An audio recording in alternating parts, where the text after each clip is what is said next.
হে আল্লাহ, এই পরিপূর্ণ আহ্বান ও শাশ্বত নামাজের তুমি প্রভু।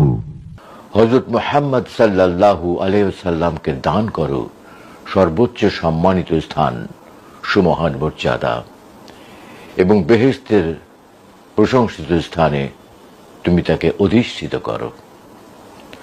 নিশ্চয়ই তুমি প্রতিশ্রুতির ব্যতিক্রম করো না। বিজ্ঞাপনে কণ্ঠ দিতে আমি লাখের উপরে ডকুমেন্টারি করেছি এবং এর আমার অভিজ্ঞতা, পাশাপাশি আবৃত্তি। তোমার ছবিটা দেখতে দেখতে ঘুমিয়ে পড়ি মা। অনেকদিন ঘুম হয় না, কাজের চাপে, সংসারের এটা সেটা করতে করতে কখন যে সময় চলে যায় টেরও পাই না। আমি সরকারি চাকরি ছেড়ে দিয়েছি কোনো ঘুষ খাবো না বলে।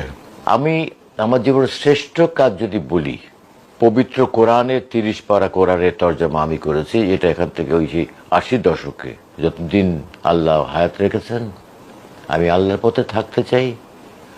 আমি অন্যায়কে প্রশ্রয় দিতে চাই না কখনো। বহু মানুষ আমাকে ভালোবাসে, বহু মানুষ আমাকে শ্রদ্ধা করে, আমি তাদের কাছে সত্যি কৃতজ্ঞ। আমি আল্লাহর কাছে শুকর করি।